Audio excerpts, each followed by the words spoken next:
Welcome, distinguished speaker, Prof. Dodik Siswantoro, and also Ustadz Arham American, and also brother and sister, and also all the participants for the today's workshops with the topic of corporate zakat method.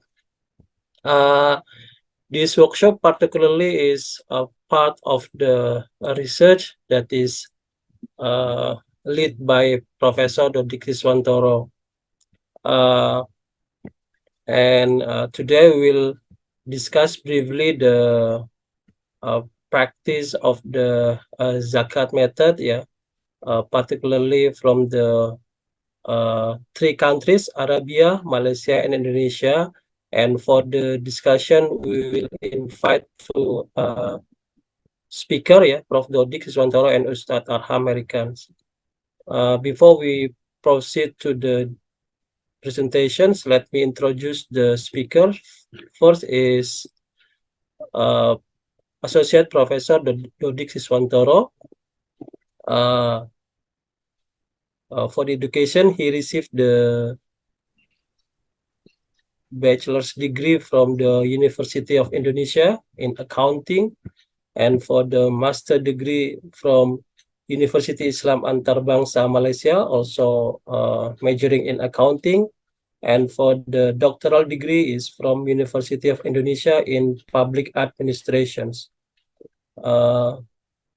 Associate Professor Dodik Siswantoro has expertise in the uh, Islamic accounting and also in public administrations.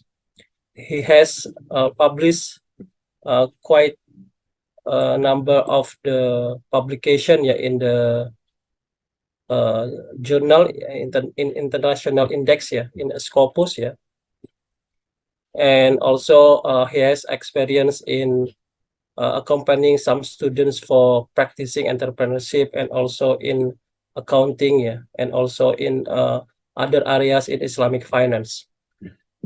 And for the second speaker is Ustadz Americans. He is currently serving as the Chief Strategy Officer in Sarlif Sendirian Berhad, as an advisory firm and software house focusing on Islamic fintech, and also the founder of Sampul Sendirian Berhad, digital will or wasiat for digital asset platforms.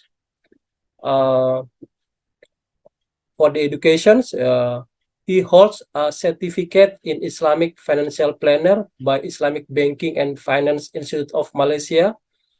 He obtained his master's in development economics from University of Malaysia, focusing in the area of zakat and multidimensional poverty index, and his BA in Sharia and Islamic economics, banking, and finance from Yarmouk University, Jordan. Before becoming Chief Strategy Officer in Sarlaf Sendirian Berhad, Ustadz Arham also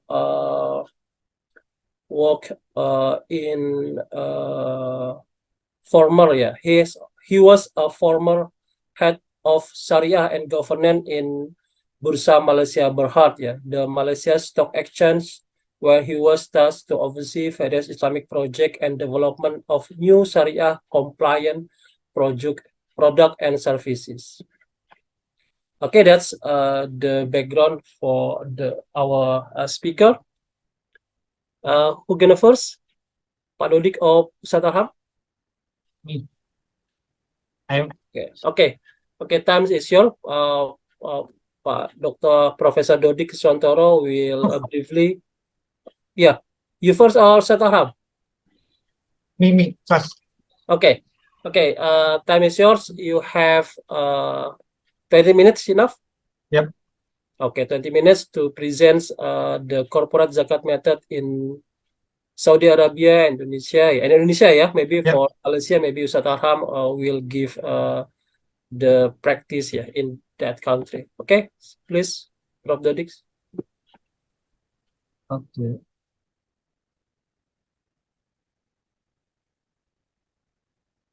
Can you see my slide?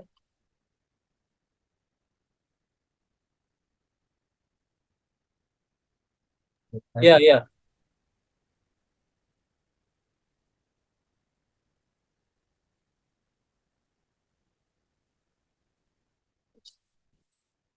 Um,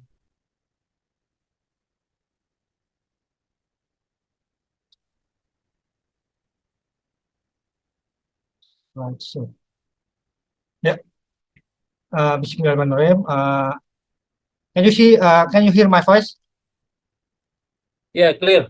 Okay, okay. Bismillah. Assalamualaikum warahmatullahi wabarakatuh. Uh, First, my name is Dodik Swantoro. Actually, this workshop is part of grant from Ministry of Education Indonesia. The topic about corporate zakat. This is the third year, the final year. So we have to make a workshop to deliver our result. Our topic is about corporate zakat method in Saudi Arabia and Indonesia. Actually, there must be a third speaker from the Jeddah, from Arab Saudi. So why we have the workshop in the afternoon, 1 o'clock, because in Saudi Arabia is 9 o'clock. But he cannot present in the workshop because for some purposes. The member of the research is me, myself, Dr. Deden, and Ibu Sidul Hayati. I have to explain my journey of the research. This is we call it hak kekayaan intelektual or intellectual property rights.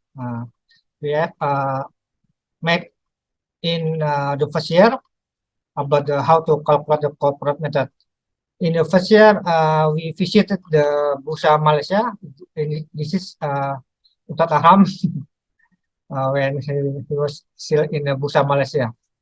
And we also visited the Majelis Agama Islam Wilayah Persekutuan. This is Dr. Deden, this is myself. So we have to get many information the corporate zakat in Malaysia. Then in the third year, we visited the Saudi Arabia. We visited the KPMG Jeddah. I met Mr. Who is expert in zakat and tax in Saudi Arabia. We also visited the Hadiah. Hadiah is the zakat institution in Mecca. If you visited the Masjidil Haram, it is in front of the Masjidil Haram. Then we also have a conference in Mecca held by the USIM Malaysia. Then also we have gathered the information from the zakat payer. The corporate zakat payer is by help in the interview held by the Deden.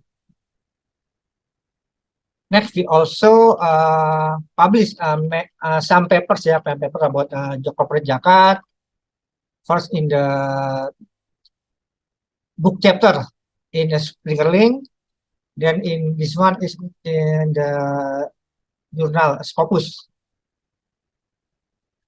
Then we got the best paper award when we presented the paper in Istanbul, Turkey. So we have started for the first part about the corporate zakat method in Saudi Arabia and in Indonesia.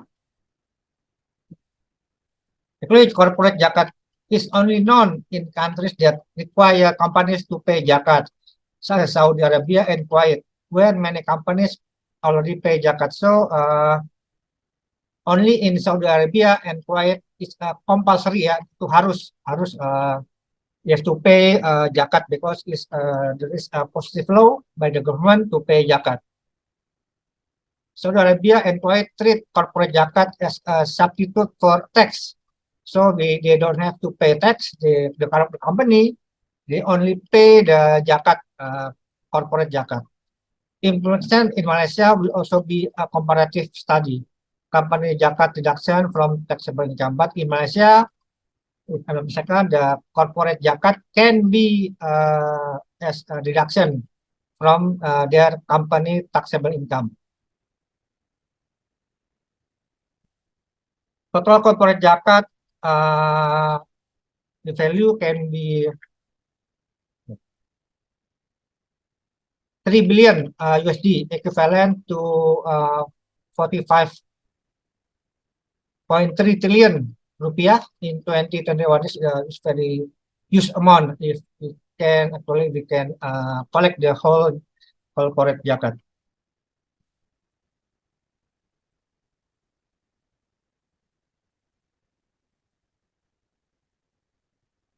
The concept and basic of the corporate zakat is can also refer to agricultural zakat, which is charged directly at the time of harvest with a minimum nisab limit for monetary zakat.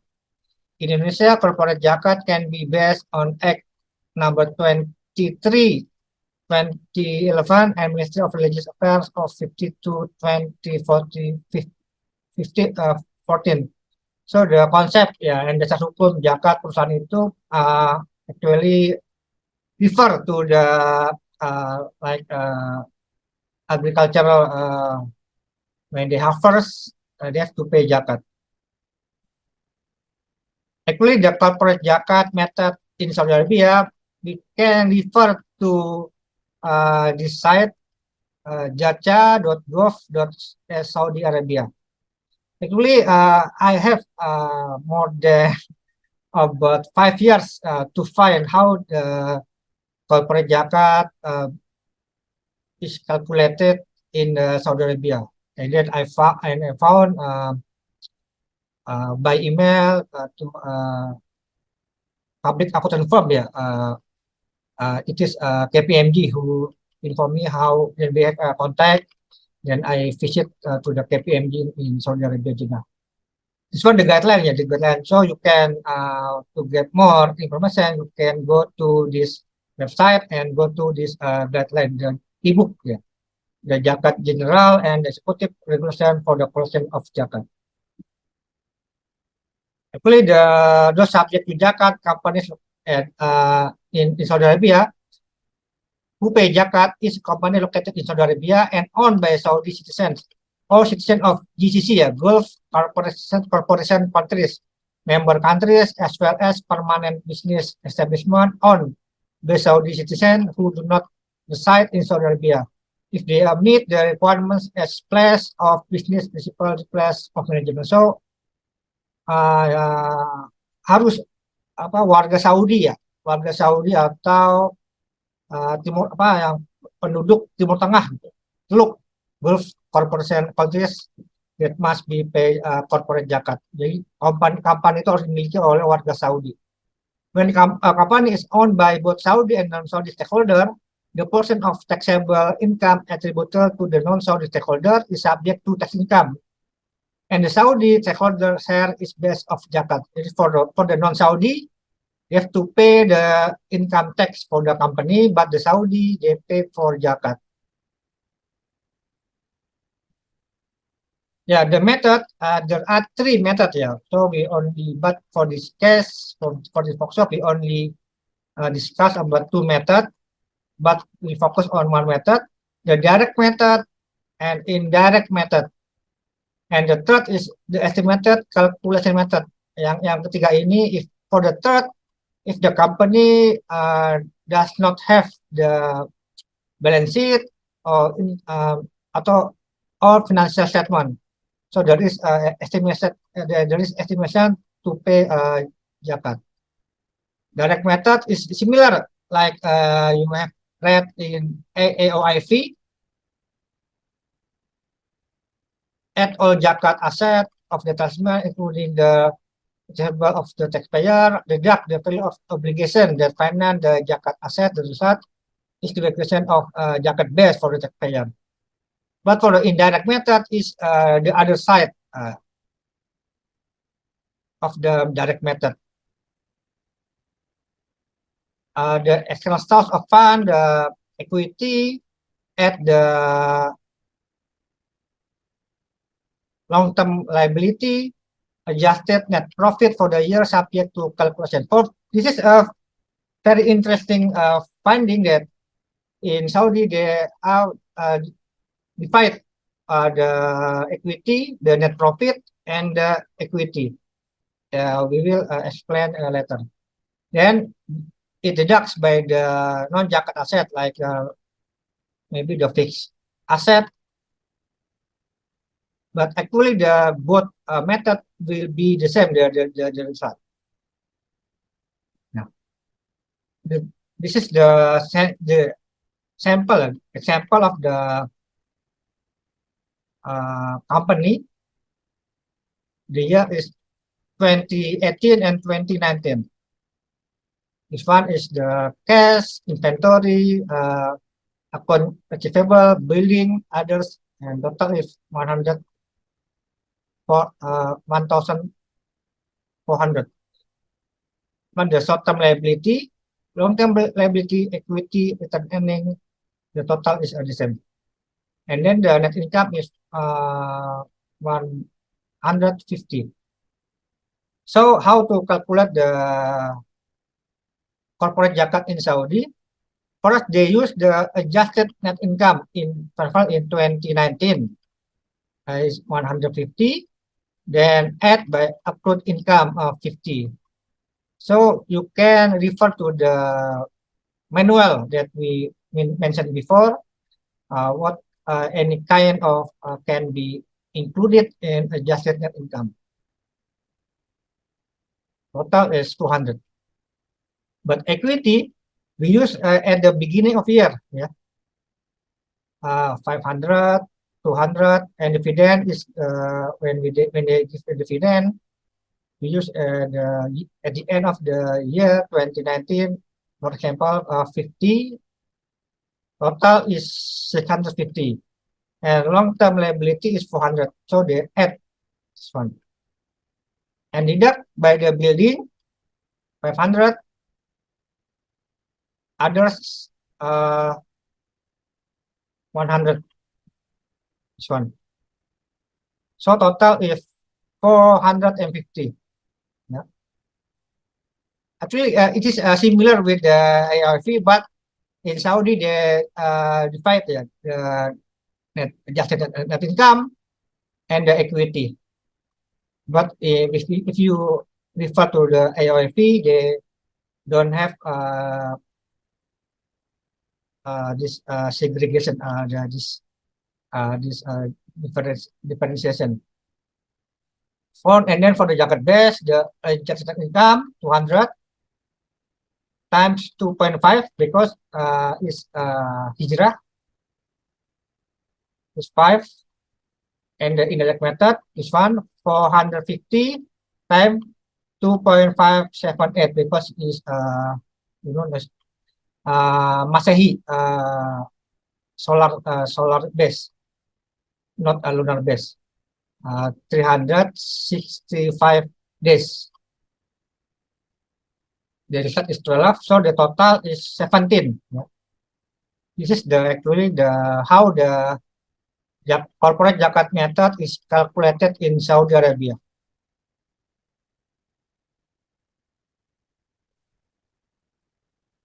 Now in Indonesia, actually is referred to the Ministry of Religion Regulation number 52 2014. The zakat nisab for business and industries engaged in the production of goods in conform to be equivalent to 85 grams of gold, while the zakat nisab for business engaged in service is worth 953 kilo of grain with zakat rate of 2.5%. Meanwhile, the company zakat for commerce industry is calculated from current asset minus current liabilities. It's very simple in Indonesia. It's from the ministry and from Basnas, National Zakat Authority. The calculation for zakat for a company or corporate zakat is based on net zakat asset. Namely, current asset minus current liability, and zakat asset assessed using market value. So if for example like inventory and short-term asset, current asset, they use the market value. But in Saudi, they don't use the market value.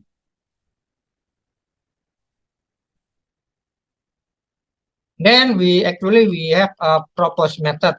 In Jakat, there is a specific rate for Jakat, like in agricultural, mining, livestock. They have a specific rate. For example, if for the agriculture, if they use rain, maybe the rate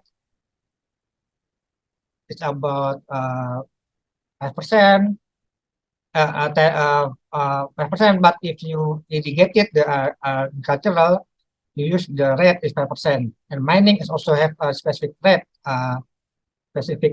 And the livestock, for example, like goats, maybe like a camel, or maybe a cow, they have a specific rate. So we have differentiate this specific sector for the calculation. We refer to the Saudi Arabia method. It's similar here. But if you this one is sample for the agricultural, for example, the revenue when you harvest the panen, you get revenue 100, and then you calculate 5%. Yeah, the rate is not 2.5.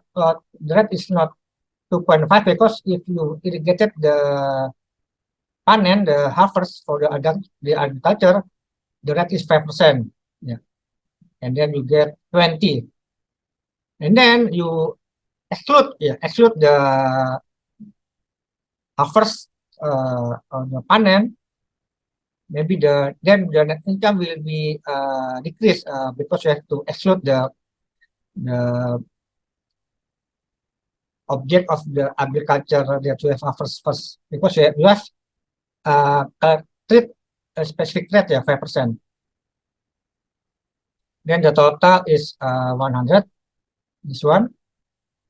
And then actually for this case, we propose to use cash equivalent value from the hard asset. Yeah, maybe for example, there is difference. Yeah, the increase about the value of the asset is 50, then we add this one. So the object Jakat is for this one minus 600. The total is 500. Yeah, 100. Then you calculate it by 2.578%.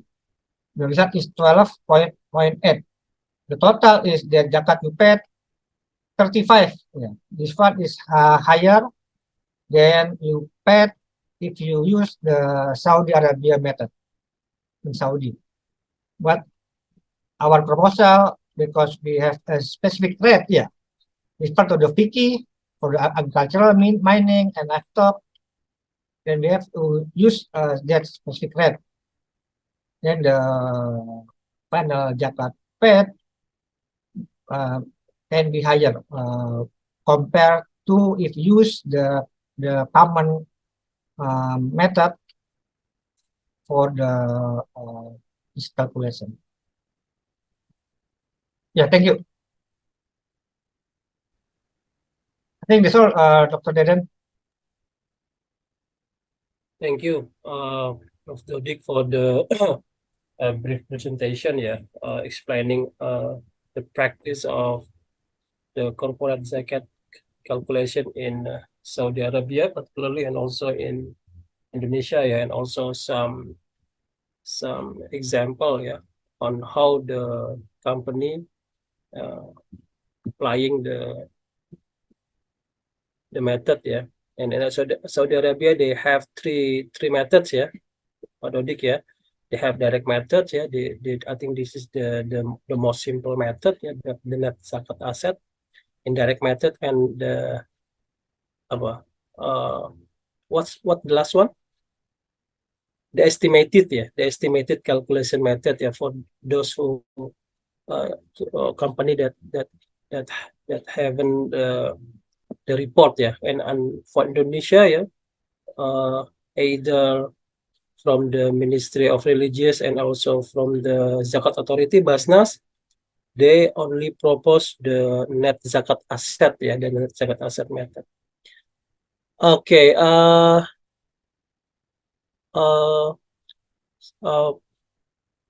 Mr. Faisal Ahmed, do you want to give comment or asking questions? or maybe you can wait until Ustadz Arham, Mr. Faisal, you raise your hand.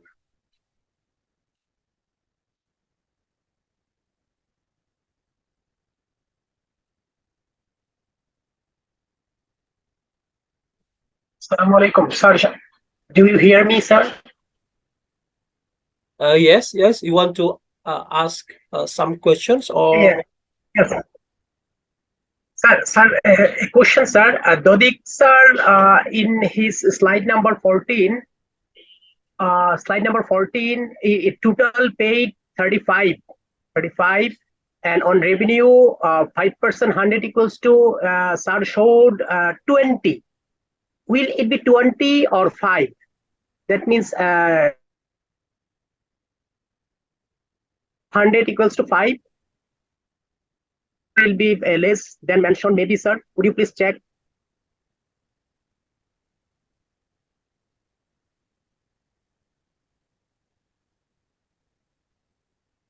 Yes, sir. So Yeah. revenue 5% of 100 equals to 20 or 5, sir. Which one?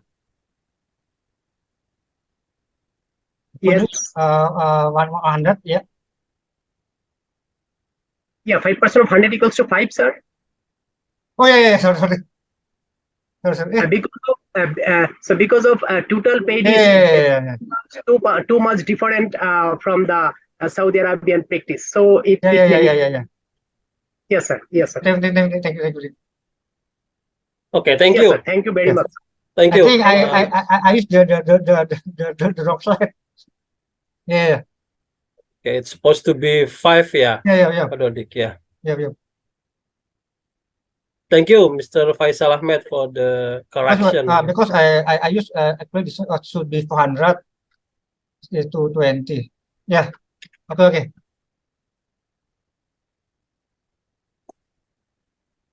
Okay, thank you again, Mr. Faisal Ahmed, for the corrections. Okay, I think thank you very much again for Pak Dodik Siswantoro, and then we'll continue for the next presentations. We will be delivered by Ustadz Arham Americans, yeah, that's going to discuss, going to briefly present, yeah, about the practice of zakat method, yeah, company zakat method in Malaysia. Please, Ustadz Arham. Allah, Bismillahirrahmanirrahim. Assalamualaikum warahmatullahi wabarakatuh, dan selamat siang kepada semua. Kabar siang. Boleh tolong jadikan saya tak boleh nak share screen. I cannot share the screen. If you can give me access as co-host. Pak Dodik, can you change this? I want to share my slide, but I cannot do that because I'm not the host. So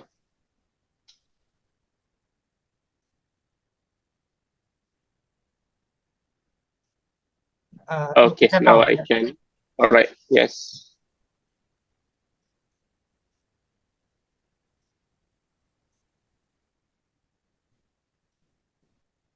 Okay. So first of all, thank you. Thank you for Universitas Indonesia under the Associate Professor Dr. Dodik for inviting me to give a simple sharing and to give some perspectives from the Malaysia's experience and also practice in terms of our corporate zakat treatment. So in this presentation, I'll be sharing with you, firstly I will make the introduction, and then we will look into some fatwas and also some syariah resolutions on corporate zakat in Malaysia. And then we will look into the corporate zakat calculations method. And last but not least, some simple case study for the zakat calculation of the Malaysia Stock Exchange or Bursa Malaysia. Alright, so as an introduction, we all know that zakat is an important tool, financial tool in the Islamic public economy. and it is a very critical component for the socio-economic justice. And we all know that in the past history, zakat is among the main revenue channel for the government. And if you studied Islamic public finance, for example, you will see that zakat is managed by the Baitul Mal, which is the today's equivalent of the Ministry of Finance. So we can see many hadith and many athar that indicates that when the Khalifa or the ruler want to take money from the coffers of the Baitul Mal or the current Minister of Finance, there is question like, are you entitled for this portion of the fund? Are you sure that you want to take this fund? So because it is managed and also part of the funds for the Baitul Mal is considered as zakat, which have specific beneficiaries and specific asnafs. So moving on in the contemporary setting or in the current world that we live in, so zakat is widely practiced, and there are many ijtihadats and many ijtihad that were made to facilitate zakat payment. Nowadays we see that part of the ijtihad or part of the new things that came up today is the need for corporates to pay zakat, which is a very critical issue or a very controversial issue, if I may, because people will say that corporate or business entity is not a mukallaf, it's not a legal person, or it's not a Muslim. So how come you say that a business entity or corporate entity need to pay zakat? So to cut the story short, basically in Malaysia, we do accept or we do require companies. We don't require, but we do encourage. We do encourage companies to pay their zakat on the company, and we have some guidelines to guide the entities that wants to pay zakat. So some of the justification of corporate zakat in Malaysia is the number one. Many companies regard zakat payment as part of their CSR, corporate social responsibilities activities. So before zakat, many corporates globally, they have this treatment called the CSR, the corporate social responsibility. So when we say that company should pay zakat, so some institution, they park it under their corporate social responsibility program. That is the first one. The second one is to reinforce the company's image as an Islamic financial institutions or as a Muslim majority company. So this is the second justification why company in Malaysia pay zakat. And the third one is to support the call and focus of ESG, environmental, social and governance, and also the sustainable and responsible investment agenda, SRI. So this is all why this is all the justifications why a particular company in Malaysia, they decide to pay or not to pay zakat. Okay, so just to share some statistics or some the ecosystem of our corporate zakat, especially in the federal territories, being Kuala Lumpur, the city centre, and then Putrajaya and Labuan.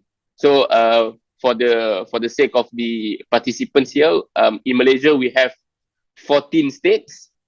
One of the 14 states is called federal territories, which include the city centre, Kuala Lumpur, the administration centre, Putrajaya, and also also an administration centre in Sabah and Sarawak, which is in Labuan. So it is considered one state, and it is called federal territory. So as of July 2023, they have a target, and all the states, all the 14 states have their own mufti, and have their own zakat authority. So just to give you some context of our zakat management system in Malaysia. So we have 14 zakat authorities for each of our 14 states. And for this one state of the Federal Territory, they make a target for 2023 to collect 1 billion ringgit worth of zakat.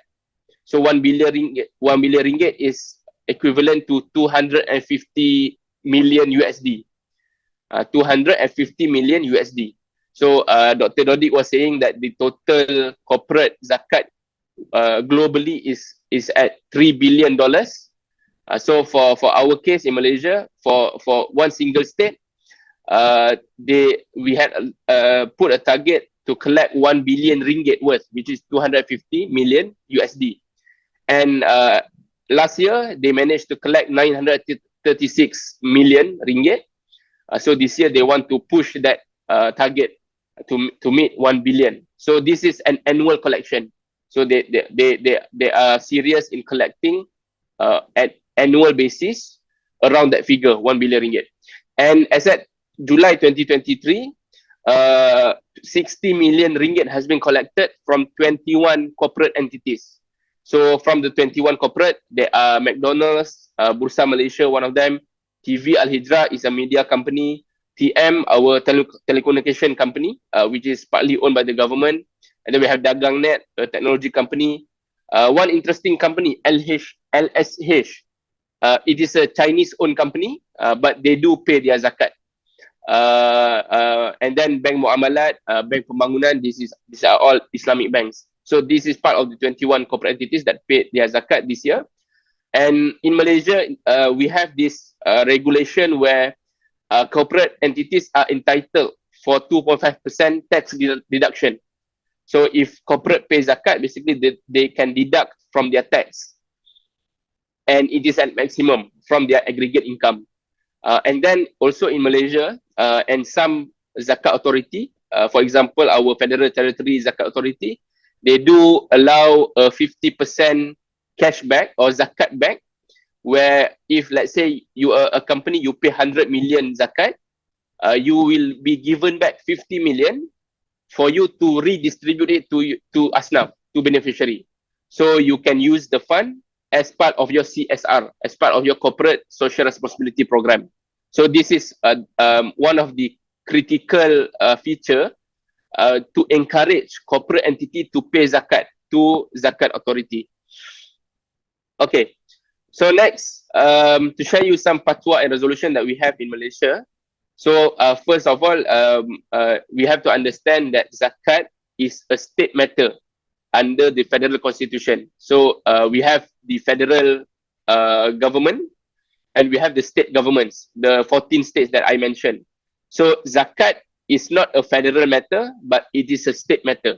So it is governed by the state. So under the federal constitution, zakat is treated under the Islamic law matters that falls under number 1, item 2, state list of the 9th schedule of the federal constitution, which states as follows: Islamic law, personal and family laws of persons professing the religion of Islam, relating to, among others, zakat fitrah and baitul mal, public treasury, or similar Islamic religious revenues. So in Malaysia, all Islamic law matters, including marriages, dispute in marriage, and then estate matters, and including zakat, is governed by the state. In addition, zakat fitrah, zakat fitrah or other Islamic revenues are among the sources of revenue assigned to the respective state. So zakat collection in our particular state will be the revenue channel for the respective states. So it is part of their income, and then it is managed, or it is monitored by our kings. We have, each state have their kings, sultan as we call it, and the zakat management is monitored or supervised by the rulers, the Malay rulers, as we call it in Malaysia. And then okay, number 2, fatwa on zakat by Federal Religious Authority. So we also have, although Islamic law is under the state, but we also have one body that coordinate all the fatwas or all the Sharia resolution issued by states we call it JAKIM, Jabatan Agama, Jabatan Kemajuan Islam Malaysia, which is governed by the Ministry of Islamic Affairs under the federal government. So during their 31st conference of the Fatwa Committee National Council of Islamic Religious Affairs, Malaysia, held on 9th December 1992, they had decided that a business company is obliged to pay zakat when it fulfills this condition. So what part of the condition is the company is owned by Muslim. So I think similar treatment as Dr. Dodis has shared with us in Saudi. So the first condition is the company is owned by Muslim. Then the company is owned by a free Muslim. And then it has complete ownership of the funds. So this is similar to the condition of zakat. You have to have milkutam, complete ownership on your assets. And then the amount of wealth reaches the minimum zakatable limit, which is the nisab. And then the wealth has been possessed for one lunar year, or we call it haul, and complete 1 year. And then the zakat rate on company. So this is important because when we want to do qiyas, when we want to do deduction, we have to say that, okay, is zakat on company regarded as zakat on plants or zakat on plantations? Or is it zakat on business item, urut tijari? So some scholars, if you see the scholarly discussion, they really are particular in determining the qiyas, or how do they qiyas their zakat on company. Is it following the zakat on plantations, or is it following the zakat on stocks? Is it following the zakat on gold and silver? So for this fatwa in particular, it does not mention any particular qiyas, but it said that the zakat rate is 2.5%. So some scholars, they said if you follow zakat plantation, for example, the rate will be 5 or 10%. So regarding if it is irrigated by water or it is not irrigated by water. So so you can see some Sharia opinion say that in the contemporary zakat setting, you have to either pay 5 or 10%. And then therefore it is the obligation of the company to pay zakat. So this is also important. Why the company pays zakat is because the company pays on behalf of the owners, on behalf of the shareholders. And if the company does not pay the zakat, then the owners must pay the zakat themselves. So so they have the option. If the company pays zakat, it is paying on behalf of the shareholder. And if it does not pay zakat, so the owners or the shareholder have to pay their zakat themselves as their zakat on income. And so this is very important, and it is quite relevant and also similar to the IOFI standard, and where they said that if you pay zakat on your business, it is paying on behalf of the shareholders. Okay, so another two fatwa that I want to share is also fatwa by JAKIM. This is the continuation of the fatwa. So during their 50th conference held in 2001, they discussed on a business which is owned by both Muslim and non-Muslim.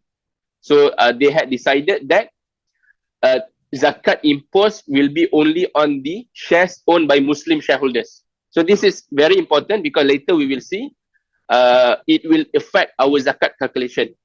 And lastly, this is a state fatwa, fatwa by on zakat by the Selangor State Fatwa Committee, where they made the decision regarding zakat on companies owned by different types of owners, mixed between Muslim and non-Muslim. The decision is in line with national fatwa, which is the zakat will only be calculated on Muslim shareholding. So it will not include holdings from non-Muslim shareholders. All right. Okay, so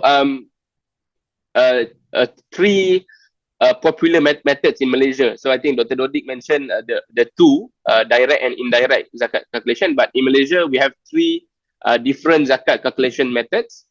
The first one is called the Syariah method or the working capital method. So you can see the calculation. I believe many of the participants here is in accounting. So based on the working capital method, it is used for those who have current asset and current liabilities arrangement based on the balance sheet. So firstly, if you have to calculate the zakat base, so zakat base is current asset minus current liabilities plus and minus some adjustment.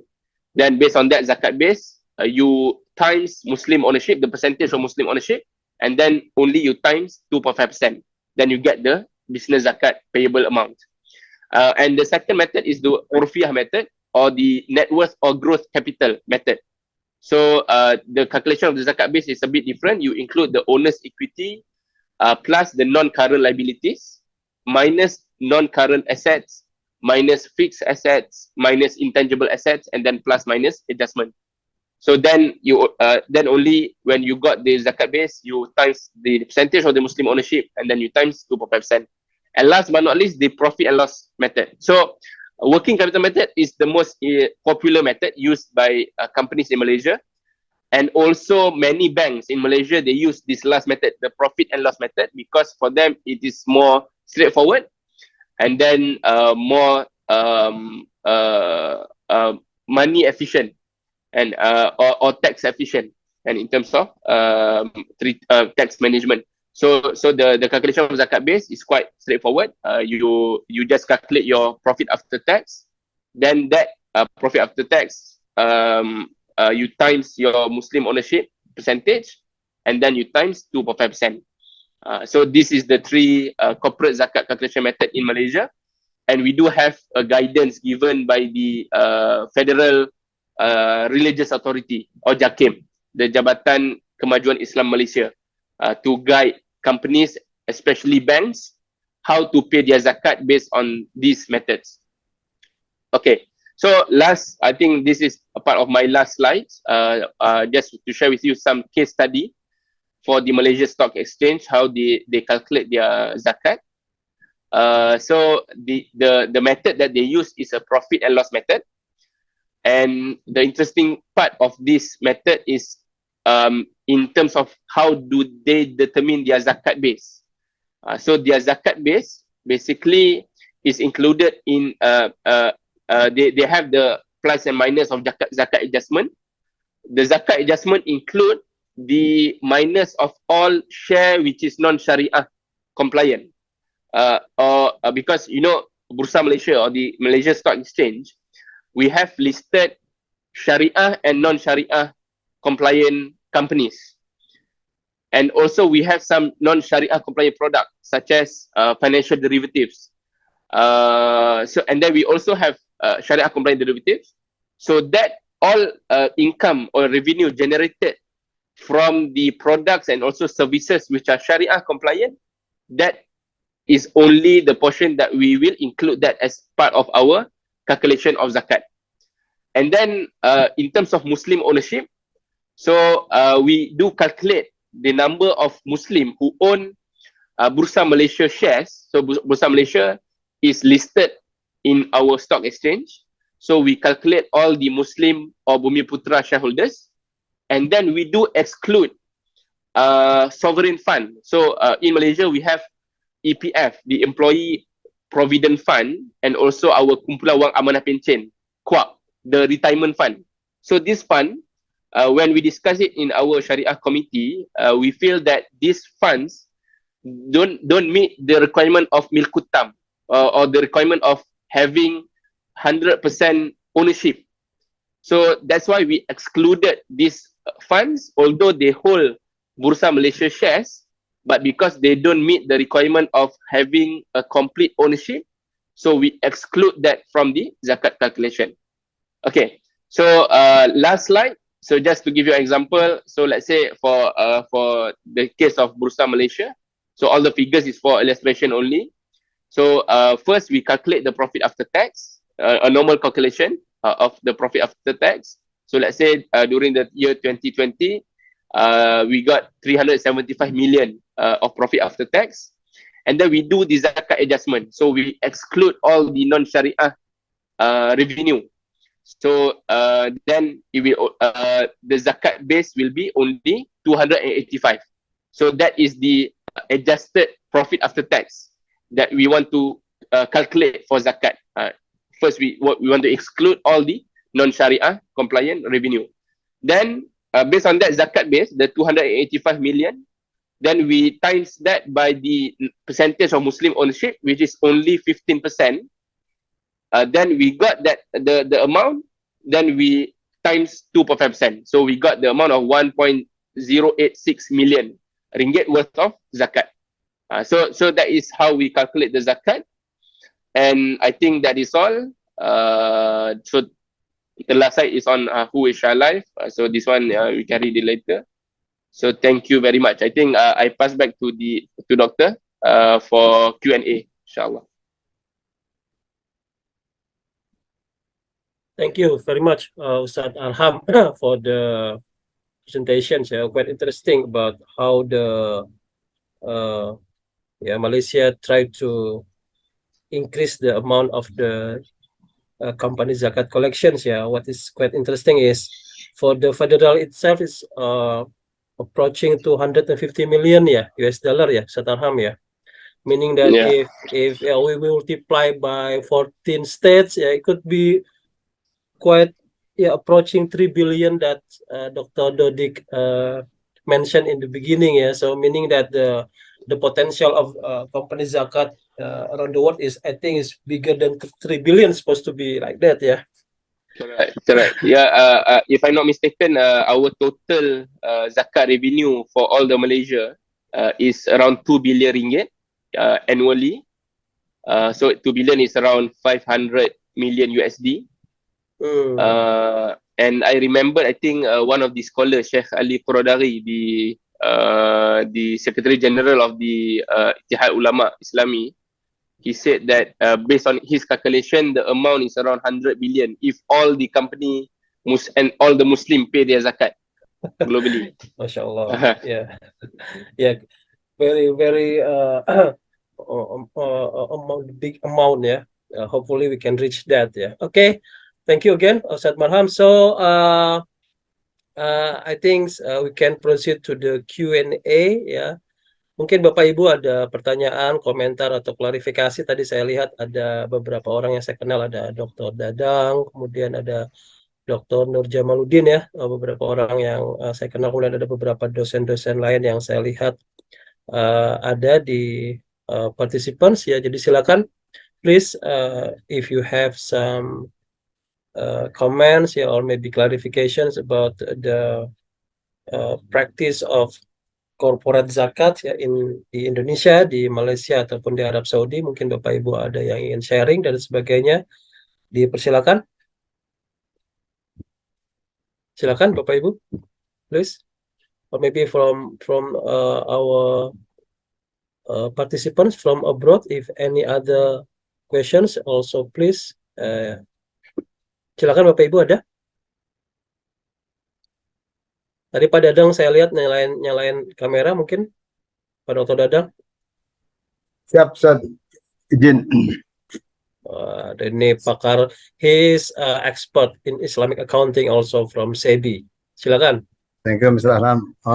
Boleh dalam bahasa Indonesia ya, biar lebih lancar ya. Iyalah, boleh. Bisa. Boleh lah. Assalamualaikum warahmatullahi wabarakatuh. Salam. Terima kasih, Mr. Arham, Pak Dr. Dodik, dan semuanya. Mungkin izin bertanya. Pertama, ingin menanyakan kalau zakat corporate di Malaysia, bagaimana terkait dengan formulasi pajak ya? Kalau di Indonesia, zakat dulu, kemudian sebagai pengurang penghasilan kena pajak, baru tarif pajaknya begitu. Nah, bagaimana dengan di Indonesia, di Malaysia?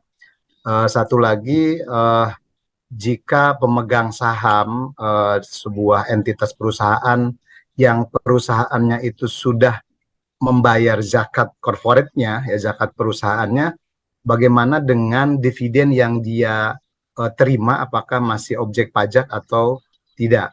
Itu aja sementara. Terima kasih atas jawabannya. Assalamualaikum warahmatullahi wabarakatuh. Waalaikumsalam warahmatullahi. Boleh saya bisa terus jawab? Yes. Okay. So terima kasih Pak Dadang. Soalan yang menarik, dua soalan. Kalau boleh saya jawab soalan yang kedua dulu. Saya jawab dulu dalam bahasa Malaysia, kemudian saya akan jawab English sebab ada participant from that only yang understand English. So jawapan untuk yang kedua, untuk yang dividen bagi syarikat yang telah membayar zakat, dividen itu telah dikira sebagai net dividend. So tak perlu dah dibayar zakat kali kedua. So termasuk juga praktis kami di Bursa Malaysia, bagi shareholders yang pegang saham Bursa Malaysia, bila mereka dapat dividen, mereka tidak perlu bayar zakat lagi sekali. And cuma saya kurang faham perkataan pajak itu, Pak Dadang. Boleh jelaskan apa maksud untuk soalan pertama? Baik, terima kasih yang jawaban yang kedua ya. Berarti sudah net ya dividen yang dia Ya, sudah net. Betul. terima, tidak wajib lagi dibayar zakat kecuali sedekah gitu ya. Betul. Pertanyaan yang pertama itu, jika misalnya laba perusahaannya itu 100 juta begitu ya. Kemudian setelah adjustment correction tadi, kemudian kena 2,5% zakat. Nah, kalau di Indonesia nanti itu laba bersih setelah pajak, setelah zakat sebelum pajak, gitu ya, dikurangi 2,5, kemudian nanti baru dikenakan Maksud pajak itu apa ya? Minta maaf. tax, Maksud pajak? corporate tax. Oh, tax. Oh, okay, sorry. Okay. Tax, alright. Okay. Kami panggilnya cukai. Di sini cukai. Di Indonesia rok. Okay. So kalau di Malaysia biasanya syarikat ataupun perusahaan dia akan bayar dulu zakat, kemudian baru dia bayar cukai, dan cukai itu telah bersih. Maksudnya dia bayar dulu zakat, and then dalam calculation untuk dia filing kepada lembaga autoriti cukai ataupun pajak tadi, dia dah bagi tahu yang ini dia telah tolak untuk bayaran zakat. Itu treatmentnya. So harapnya menjawab Pak Dadang. Terima kasih. So I just repeat quickly in English. So what the question is, if the company pays their zakat on behalf of their shareholders, whether the shareholders have to pay zakat on dividends. So the answer is, in Malaysia, those shareholders who own shares of company who paid zakat is no longer required to pay their zakat on dividend. So when they receive the dividend, it is net. So they can enjoy the dividend at 100%. And then the first question is on how is the treatment of tax and also zakat. So in Malaysia, companies will pay first their zakat, then they will make the declaration for the tax authority that they had paid the zakat, and then hence they are only required to pay this much after deducting the zakat. So that is the two questions. Thank you. Okay, thank you, Ustaz Arham, for the explanations. Okay, we have second questions from Pak Denny ya. The question is addressed to Pak Dodik. Pak Dodik, gimana? Bisa lihat ya, there is talk of zakat being taken over by state in its management. What about the functions of Basnas and LAS? I think Dr. Deden is the answer. No. Because we have the high member of the economics government tax. Yeah, Doctor, you can answer Deden. You answered the question, Pak Dodik. Based on your expertise and experience. Yeah, because I think it's still a long way to go lah. If the state, the zakat is taken by the government, about the function of the Basnas and LAS is still a long way to go. I think still a discussion. Maybe like in Aceh ya, in Aceh is the province of Indonesia. The zakat is collected by the Baitul Mal. But still they don't have a Basnas, but still there is LAS, the state zakat institution in Aceh. But I think it's still a long way to go lah. I think Dr. Deden can add my question.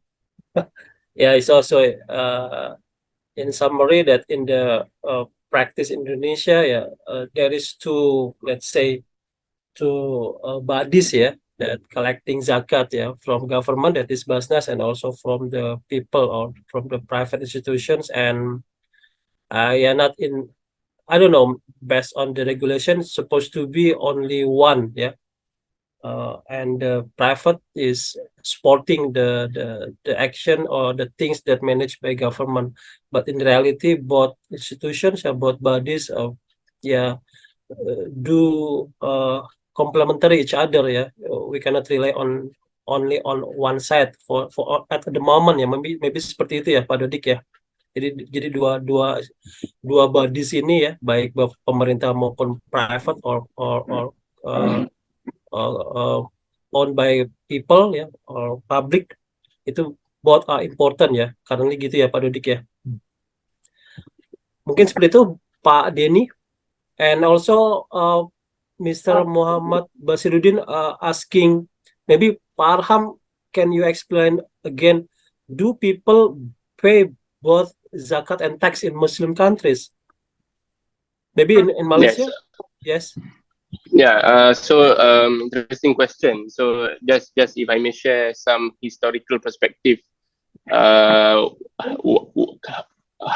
tax was introduced in Muslim countries last time during the Khalifah Umar, where Muslim is already paying 2.5%.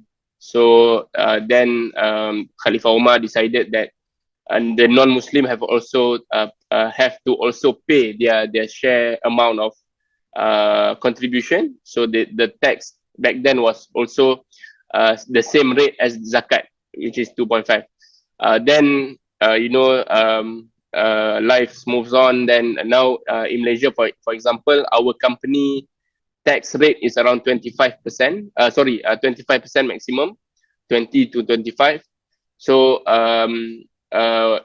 they can only pay 2.5% on zakat, then they have to also pay the balance to tax, including individuals. So individuals in Malaysia, if you meet certain benchmark or certain criteria, then you are required to pay up to 21% also. So that 21%, basically you can cover some of it through zakat payment, which is 2.5%. Then the balance you still have to pay tax. So depends on the I think for Malaysia in terms of the tax rate is quite high. But luckily in Malaysia the local government they do accept tax zakat as rebate. And let's say if you pay extra on zakat, you can also deduct that 100% from your tax. So some small group in Malaysia, they do pay their tax, their zakat up to the maximum tax amount, and then they can have 100% tax rebate for that. But I personally don't encourage that behavior, because for me, you have to contribute to both your Muslim society and also the nation. That is the real. That's how you generate the economy. Wallahu alam. Yes, that person is quite smart, yeah. Ustaz Arham, yeah. Yeah, I think it's quite clear, yeah. I think that's quite also ideal, yeah. Meaning that we are living in the situation that we cannot impose all the things in from the Muslim perspective only, yeah. So we have to fair that, so we contribute based on our, that's what you mean, yeah. We pay zakat, we pay tax, but both tax and pajak, tax and zakat complementary each other, yeah. So zakat is a tax rebate, yeah. That's what you mean, yeah. Yeah. Okay, thank you for the explanation. And I don't know, maybe the practice in Malaysia is quite different, yeah. In some other Muslim countries, like Indonesia, for example, is at the moment not at that ideal conditions, yeah, Pak Dodik, yeah. So we hope that we can also reach that condition as well later on, yeah. Okay, we move to the next questions from Pak Ajis, yeah. Pak Dodik, maybe you can respond to these questions. I will respond to the Mr. Basir. Mr. Basir, which one? Do people pay both zakat and Okay, yeah. please. In Saudi Arabia, for the people, they don't have to pay tax, yeah, but they will pay the social fund, will be collected by the GOSI, yeah, GOSI, but it's not tax. But in Indonesia, the in Muslim, for the Muslim, they pay zakat, and the zakat can be deducted as taxable income, but in Malaysia can be deducted as tax, that like Ustaz Aram mentioned before. I think many different countries has different treatment. Yeah. But in Saudi, for payment zakat, there is no certain institution to pay zakat for the individual, for the people. For the Ajis, brother Mr. Ajis, yeah. If the company in Saudi and Malaysia is owned by the Muslim and non-Muslim, there is zakat obligation of the company. How are the payment mechanism and calculation? If is it in Saudi? So if the majority, if the stakeholder is, I mentioned before, is Saudi people, the percentage of the company, they pay the zakat, and the other they pay the tax. I think that's all in Saudi. 50% of the company is based on the Sharia and zakat. But maybe if in Malaysia, Ustaz Aham can respond for this person. Yeah, so in Malaysia, as I shared during my presentation, we have a fatwa, or we have a Sharia resolution saying that if the company is owned by both Muslim and non-Muslim, so you only have to calculate the Muslim shareholding. So you have to exclude the non-Muslim shareholding. You only pay zakat on the Muslim shareholding only.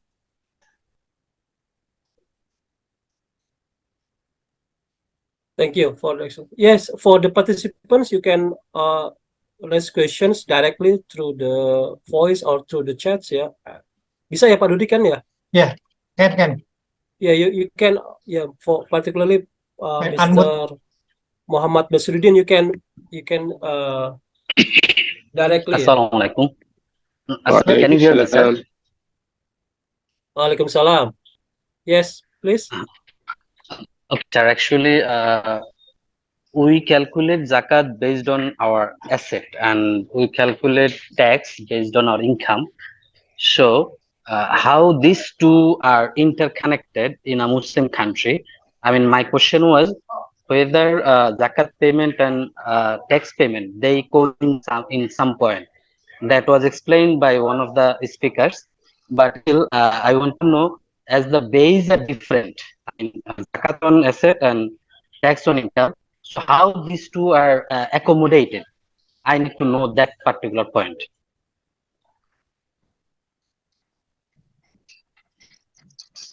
Okay. Pak Dodi. It's relevant to Ustaz. Okay, so maybe I can try to answer that first. How zakat and tax is interrelated, and as you rightly mentioned, that zakat is calculated based on productive assets, or we call it mal an-nama, asset or wealth that have a productive feature, and it is berkembang ataupun have the growth element. And for tax, it is quite different. You charge it based on your income generated or your profit generated. So but if you see the zakat calculations, you can see that there are many methods that are, for example, if you take the capital growth method, so that will also include your capital. But for some banks, when they try to do the capital working method or the capital growth method, their amount of zakat will be way beyond their profit generated for that year. So hence, many of the banks, they opt or they choose to use the profit and loss method because it is reflective of the actual performance of the company at the current year. Hence, they only calculate their zakat based on their profit generated for that year. So very similar to how you calculate tax. So I think this is all ijtihads. We cannot say one particular method is more Islamic than the other. But I think as a Muslim and as Islam itself, we offer solutions to all problems. And so I like the saying, this one particular scholar is saying that people sees that when we have a problem, there is an Islamic solution. But the way he sees it is we can have one problem but multiple Islamic solution, because Islam is the religion of solutions. So we can have many solutions to meet, although you are dealing with one problem, but there can be many Islamic solutions to tackle your problem. So I think just looking for example, that what we are discussing today on zakat. So we know that there is many zakat methods, and that is because to meet the demand or the need of the company who want to pay zakat. So that's why I think in Malaysia we are quite flexible, and even some banks, they don't follow the guidance given because they have their own independent Sharia committee. So their Sharia committee come up with a adjusted method to facilitate payment of zakat for whatever reason. So for example, just to share, during my time in Bursa, basically Bursa is a holding company. We have many subsidiaries. So some subsidiary, in terms of zakat calculation, they will pay more than other subsidiary. So to make it tax efficient, so what we did was we reallocate that zakat payment for the purpose of tax efficiency. So we reallocate it so that each subsidiary will have the most tax efficient declaration, because the amount of zakat that they pay. Although let's say we just take from one subsidiary, they pay 100 million zakat. So that 100 million zakat, we pass it on to other subsidiary, so that when we report it to our tax authority, we can have the most tax efficient treatment in terms of the zakat rebate. So I think this is some of the innovation that we have to adopt, so that to make zakat more relevant and also more business friendly, so that we can also encourage the corporate to pay more zakat. Allah Alam. Dr. Deden, I will add the answer. Please, yes. I think if we refer to the zakat Saudi method, the corporate zakat, they combine the net income and the balance sheet approach. For this case, for the net income, it will add maybe the other component or factor that can be added, so it will directly times to 2.5 because it's hijrah. And for the balance sheet, they have also add at the same time for the net income basis. So Saudi is have I think for the indirect, they can have a mixed method for the net income and balance sheet method, and for the total of result is practiced by the Jatka, by the Jatka, and there is also a consultant to calculate it by how much the company to pay zakat. I think that's all, Dr. Deden. Thank you for the explanation from your Pak Dodik and Pak Arham. Yeah. I just remind that please for the participants fill the attendance list, yeah, and also an email if you want to have the materials, yeah, presentation materials from both Pak Arham and Pak Dodik, and also for those who require a certificate, yeah, also please fill the attendance list. Okay, we still have questions from. Oh, please, Mr. Faisal, you can directly ask the questions. Yes, sir. So thank you very much for today's nice presentations regarding the Zakah calculation, corporate Zakah calculation for Malaysia, for Indonesia, and for Saudi Arabia. Alhamdulillah, Alhamdulillah, for those explanations we have learned. Sir, my one question, does 3 countries are allowing a zakah amount to rebate from the tax? Thank you, sir. Yeah, very simple questions. Yeah, for the 3 countries, yeah. You mean like that, Mr. Faisal? Yeah, for the 3 countries, Arab, Saudi Arabia, Malaysia, Indonesia, does zakat allowed to be tax rebate? That's what you mean? Yeah, please, Pak Dodik, Sataham. Okay, I will respond. For the Saudi Arabia, they don't have tax for the individual people, no tax for individual, and zakat they can distribute directly to the poor, yeah, to the asnaf. So they don't give individual zakat to the like institution, but maybe you can give zakat in Saudi Arabia to the hadiah. Yeah. Hadiah is a institution in front of the Masjidil Haram in Mecca. But there is no, because in Saudi Arabia there is no tax for the individual, so there is no rebate. But for the individual people, they charge. If you work in Saudi Arabia, they will charge like social fund. It will charge by and then you pay to GOSI. GOSI is like social fund body who collect the social fund. But in Indonesia, if you pay zakat, yeah, maybe the Federal can act. If you pay zakat, the zakat can deduct the taxable income, yeah, not tax. But in Indonesia, the zakat can deduct the taxable income. Then you propose the restitution for the maybe if you because you have to pay zakat, so meaning that your tax is paid higher, you can ask for the additional tax.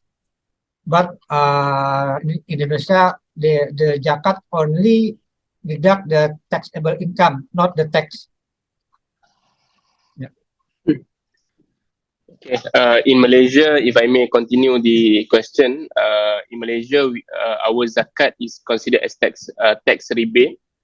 So, in how we pay our tax is that you have your income, then you have your tax relief. So, let's say you are entitled for, you have wives, you have children, you have family members who are OKU, then you can pay off your like internet, your sports equipment. So that will be tax relief. Then you deduct all that. Then you come up with your taxable value, the amount that you have to pay in tax. Then you can deduct your zakat. So you have let's say you have to pay 100 ringgit, 100 ringgit tax. But if you already pay 50 ringgit zakat, so then you can deduct that 100 ringgit, deduct with 50. So you only have to pay 50 ringgit zakat tax to the tax authority. So we call it as a tax rebate, not tax relief. And even in Malaysia, if you do wakaf, also you are entitled for tax rebate. And some charitable bodies which have the license by the government, if you donate, you do sadaqah, you are also entitled for tax rebate. So that is applicable to both individual and also company.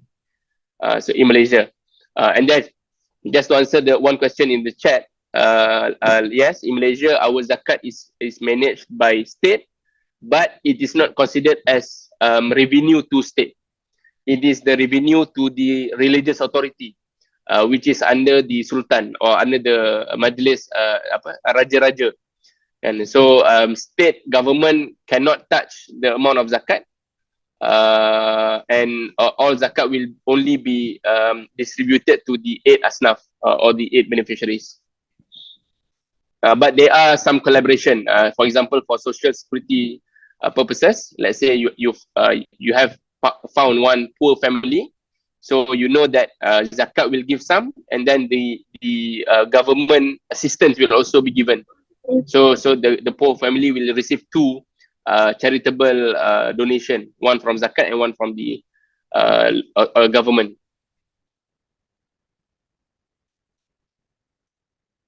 Thank you. One supplementary question: how in case personal zakah as a share from business, if he personally pays, how state ensure that yes, the person is really paid his zakah, that would be waived from the total taxable amount. Okay. That means So thank you. Yeah, interesting question, Mr. Faisal. So basically, we are obliged to pay our zakat to the zakat authority. Then the zakat authority will give us a receipt, which is a recognized receipt by the tax authority. So that receipt can only be so that particular receipt is the evidence. So if you pay zakat outside of Malaysia, for example, that is not tax rebatable. So you only have to pay zakat in the local zakat authority. Sir, that is personally, a person is not allowed to personally pay his relatives, a poor relatives. No, cannot. So he can pay zakat, but he will not be entitled for the tax rebate. Sir, can it be taken as a note to discuss with the government or authority regarding to help our poor relatives, and that may also be considered? They may have some documents, some base that we may submit to the authority. May we take a note, sir, from my end? It's my question. Yeah. Thank you. Yeah, Thank you, interesting comment. Thank you. Okay. We still have about maybe 15 minutes for the Q&A. We have another questions from Pak Nur Jamaluddin. Pak Nur Jamaluddin, maybe you can ask directly to Pak Arham, Ustaz Arham, Pak Jamal, because I don't know. I'm not understand your questions. Maybe Ustaz Arham, you can. Wait, let me see. Or maybe Pak Nur Jamaluddin bisa tanya langsung, boleh? Ini sudah dijawab tadi tentang revenue to state. Saya dah jawab tadi. Ya, itu sudah Pak. Oh, oke. Sudah jawab. Oke, done ya. Oke.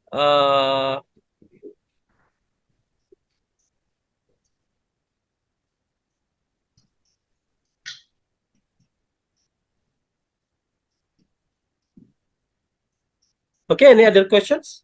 You still have 15 minutes.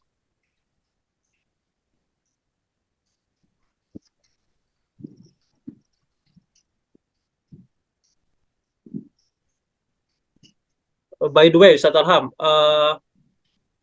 is there any penalty or kind of that if for those company who do not pay zakat? Don't pay zakat, you mean? Yeah.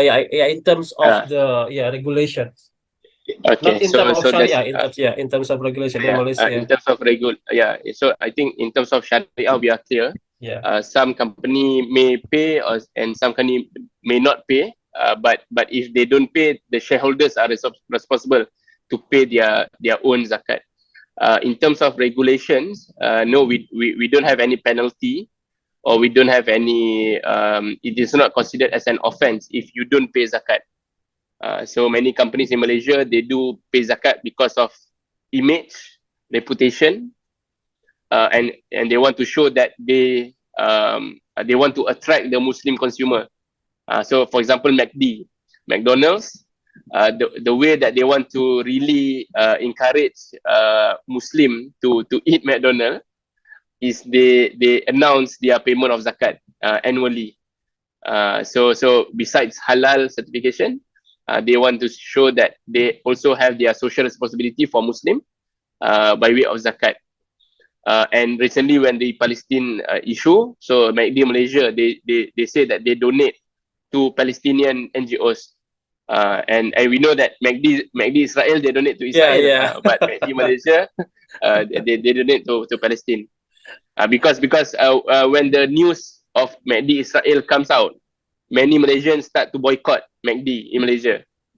So that's why they issued a statement that they will be donating a huge amount to the Palestinian cause. Yeah, so meaning that the company pay zakat because they know this is important for them, not because this is maybe they have kind of penalty or punishment, yeah, kind of that, yeah. Yeah. Yeah. And if so sorry, I just remember one thing. Although there is in our state enactment or our local state regulation, there is a prohibition where it says that if you are living in Selangor, you cannot pay in other state. You cannot pay in, let's say, Kedah or Kelantan. You have to pay zakat in Selangor. So there is that prohibition.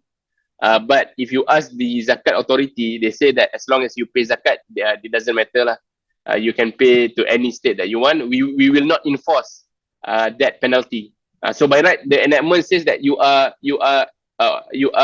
can be fined. You have to pay penalty if you pay zakat outside of your state. But the enforcement said that no, we don't want to enforce that. As long as you pay zakat, alhamdulillah, it is good enough.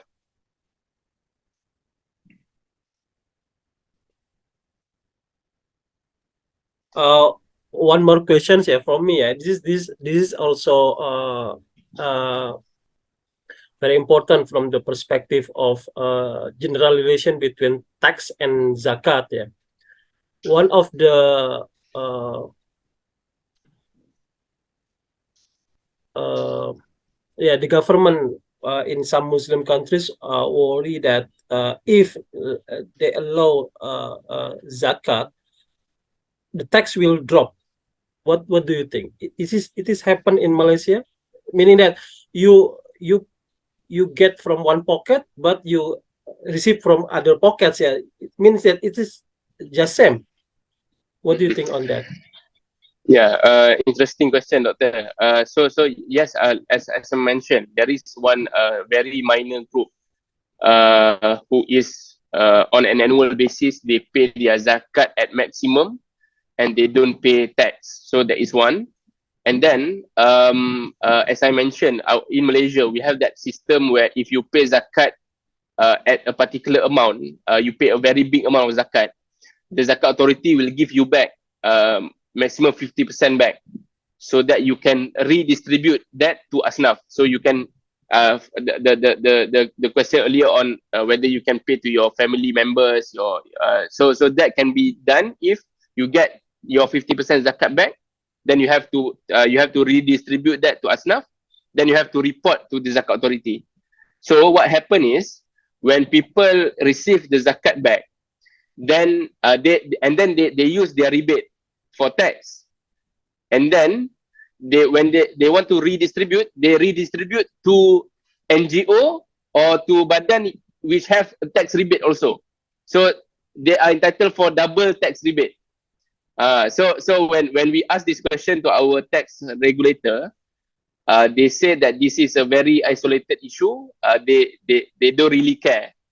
But as you correctly mentioned, if this become a norm, many people are doing this. I think definitely the tax authority will come and say no long we don't want to allow this kind of treatment. But currently no. I think the tax regulator are not bothered because the amount is very insignificant. But later in the future, if there is awareness, many people are doing this kind of smart accounting, and so I think that that will become a problem later. Okay, just enjoy the current situation, yeah. Yes. Okay, thank you very much for the explanation. Because in Indonesia, there is, the government feels, the tax authority feels something not quite convenience if they allow zakat to grow, so it will push down, the tax collections in other sides, yeah. Okay, any other questions? Pak Dodik, maybe you have some comment? Actually, I just want to show about Kuwait. Kuwait for the corporate zakat, they just based on net income. Yeah, it's different to Saudi Arabia and Malaysia and Indonesia. In Kuwait, the corporate zakat is based on net income only. Yeah, times 2.5% for the hijrah. I think that's all, Dr. Deden. Thank you, Pak Dodik.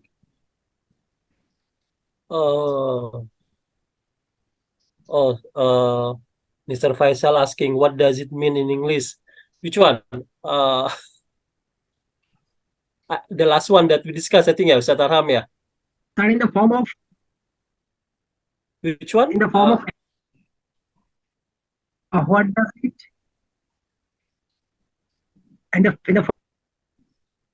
does it mean a nationality one in attendance form? Oh, he's asking on the attendance form, doctor. Borang kehadiran. For the attendance form, I think most of it in Indonesia, I think, Pak Dodik, I think maybe you can revise it. No, yeah. Yeah. Lembaga is institution. Or maybe you can revise it. Cannot be revised. Lembaga is institution. Lembaga is institution. That's all. Name is nama.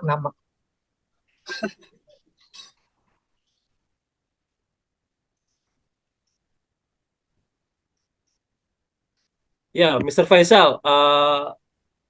Yeah, name is Lembaga. Nama is name. Lembaga is institutions.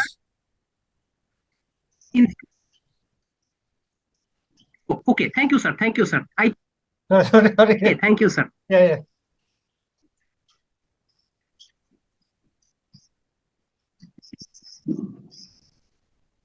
I have a last comment. If you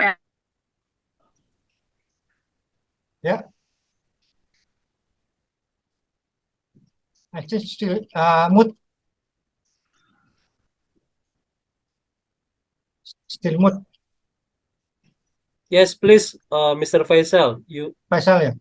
Yeah, you can give the last comment as you said. Just unmute. Yes, sir. Yes, please.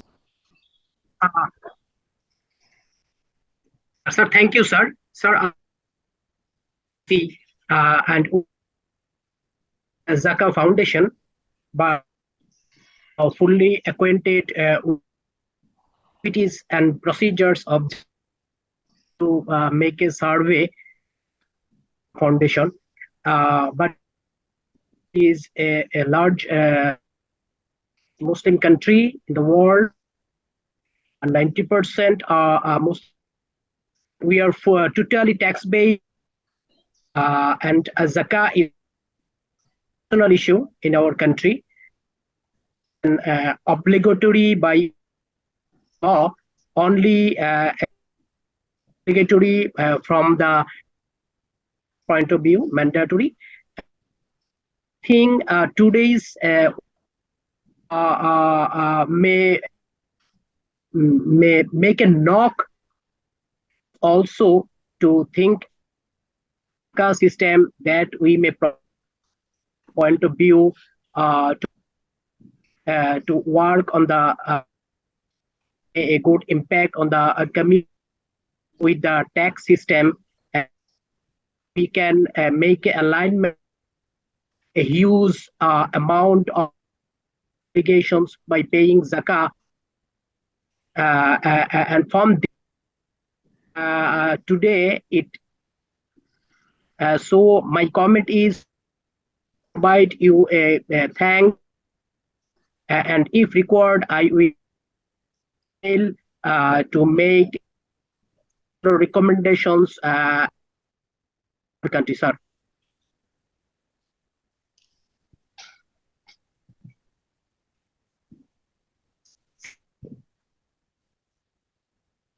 Did you all got the question? I don't know. I'm not quite clear yet. Yeah, sorry, I also didn't get the question. Because the voice maybe distract. Yeah, But if I'm mistaken, Mr. Faisal mentioned that about there is alignment about to pay for the zakat payment for the Muslim countries. I think this all.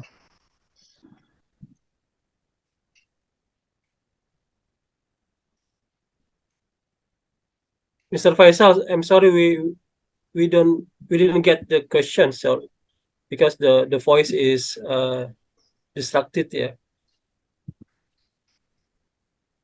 Sir, is it clear now? Yes, you may repeat again, please. Allow or other we'll discuss later on, sir. Maybe you can type in the message in the chat.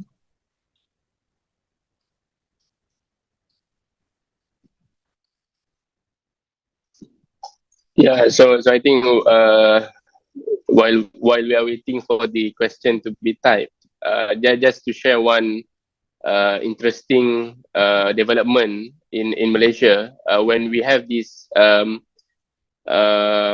lockdown during the pandemic. So all the zakat payment have to be made online, and what happened was there was an increase of 1,000% of zakat payment, especially zakat fitrah during Ramadan, because all are paying using online platforms. So we have a partnership with the e-commerce platforms such as Shopee, Lazada, so they can pay zakat on the platform. So they have their e-wallet, then they can pay based on their e-wallet directly to zakat. So I think to encourage people to pay zakat, so just talk about the individuals, not the corporate, but for corporate you have to put in place tax rebate, tax exemption that will and also because of reputation, of course they will pay zakat.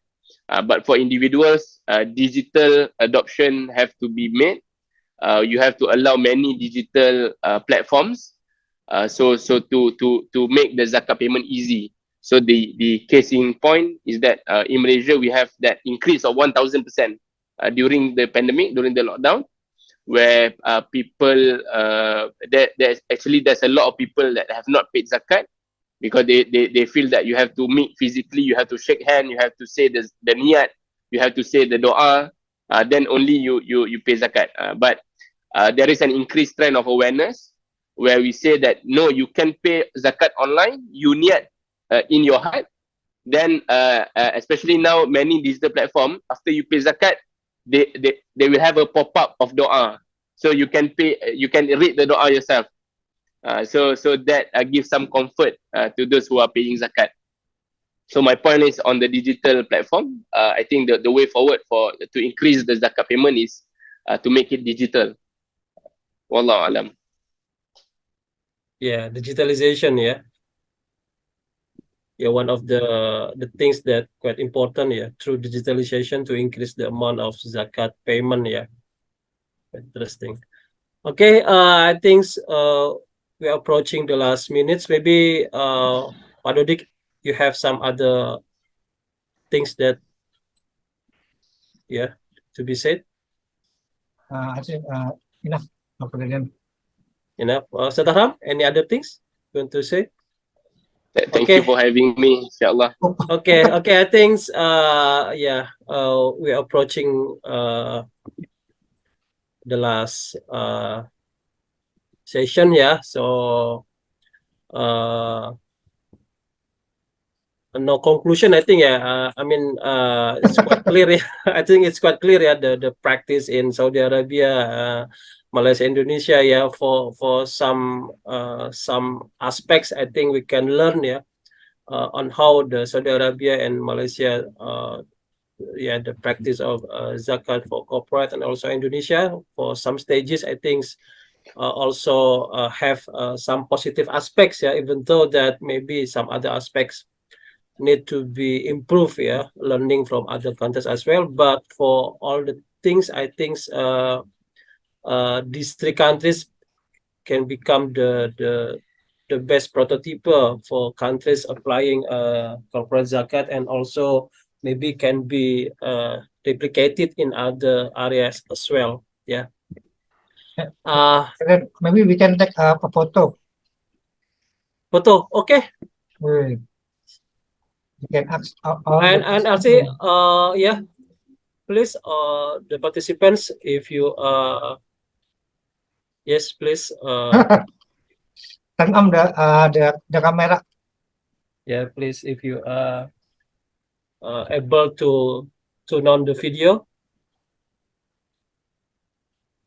Pak Dodik, you take a Actually, picture, we yeah. have many person from Bangladesh, Nigeria, and many countries from outside Indonesia and Malaysia. Pak Dodik, you take the picture, yeah. Okay. Okay. Please, please open your camera, turn on the video. 1, 2, 3. 1, 2, 3. Wait.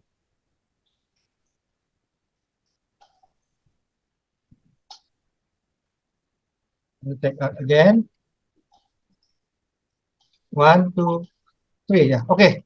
Present. That okay. Okay. Thank you very much, Ustadz Arham, for the knowledge sharing. Pak Dodik, yeah, for the presentation, and also for all the participants for the questions, and also for the participation during the workshops. May Allah reward us, yeah, with the best. Yeah. Thank you again for the things that just discussed this afternoon. Barakallahu fikum. Assalamualaikum warahmatullahi wabarakatuh. Waalaikumsalam. Waalaikumsalam. Thank you, Ustaz Arham. Thank you. Jumpa lagi Okay. insyaallah. Yeah. Semuanya. Jumpa lagi. Terima kasih. Yeah, see you Jumpa in- lagi di Malaysia. Yeah, sure. Insyaallah. Malaysia. Insyaallah. Insyaallah. Terima kasih semuanya Bapak Ibu sekalian. Yuk.